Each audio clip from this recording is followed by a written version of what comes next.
Мен поэзияны жақсы көремін. Маған қазақ ақындарының ішінен қатты ұнайтыны Мұқағали Мақатаевтың өлеңдері. Мен Мұқағали Мақатаевтың өлеңдерін сүйіп оқимын. Маған Мұқағали Мақатаевтың өлеңдерінің ішінен қатты ұнайтыны үш бақытым. Ең бірінші бақытым халқым менің, соған берем ойымның алтын теңін. Ол бар болса мен бармын, қор болмаймын, қымбатырақ алтыннан нарқым менің. Ал екінші бақытым тілім менің, тас жүректі тілімде түңілмедім. Кейде дүниеден түңілсем де, қасиетті тілімнен түңілмедім. Бақытым бар үшінші отан деген, Құдай деген кім десе отан дерем. От сөнген жалғанда жан барсың ба, ойланбай-ақ кел ал. Поэзияның басты кейіпкері Абайдың нұрлы образы оқырманды толғандырып, ынтықтырып отырады. Алғашқы беттерден-ақ Абай бойына тән тамаша қасиеттер тереңірек ашыла түседі. Мұхтар Әуезов Абайдың өмірін қағаз беттеріне түсіруде ерен еңбек етеді. Ерекше жазу стилімен, өзіндік тіл шеберлігімен оқырман қауымға ұсынған осы бір туындыдан Абайдың өсу сатысын санамалау арқылы ол кешкен өмірдің тарихын түсінеміз. Жасына жас, ойына ой қосылған шақтағы хакімнің өмір баспалдақтарын аттағаны. Менің сүйіп оқитын кітаптарымның бірі ол Абай Құнанбаевтың қара сөздері. Абай Құнанбаевтың негізгі 45 қара сөзі бар, 46 қара сөзі аяқталмай кеткен. Және де оның қара сөздерін ең жақсы көріп оқитыным ол 7 қара сөз, онда тән мен жан туралы айтылған.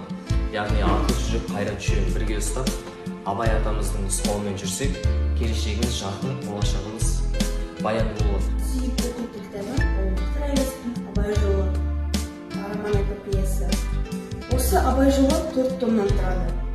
Мұхтар Әуезов Абай жолы арқылы біздің қазақ халқымызға, дүние жүзіне асты отандастарымызға қазақ халқының бұрынғы тарихын, қазақ халқының ұлылығын, тілін, басты қалай өмір сүргенін бізге жеткізбекші болған. Абай жолы 20 ғасырда ең үздік шығармалардың бірі болып саналған. Менің қазіргі сіздерге айтайын деген ол менің сүйікті кітабым. Бұл Мұхтар Әуезовтың Абай жолы романы 2-ші томы «Қат-қабатта» деген шығарма. Бұл шығарманың басы 20 шақты ауылдың күздеуінен қыстауға көшуінен бастау алады. Және бұл жердегі негізгі ой ол Құнанбайдың ойланбай жасаған әрекеті, және оған Құнанбайдың артынан өкімдері болады. Және бұл менің сүйікті кітабым, мен сіздерге оны оқуға кеңес беремін. Бұл жерде автор өз ойын айқын және анық жеткізе білген. Бұл Жүсіпбек Аймауытовтың Ақбілек романы болып келеді. Бұл кітаптың ішінде бұрынғы замандағы аласапыран болып жатқан дүниелерді жазылған. Және де Ақбілектің қысқаша мазмұнына келетін болсақ, Ақбілектің өзінің сүйгені Бекболатқа қосыла алмай кеткені, басында өткен қиыншылық замандарды, яғни ауыл тұрғындарының ойы емес, үйіндегі қатал әкесінің ойы есептелінеді.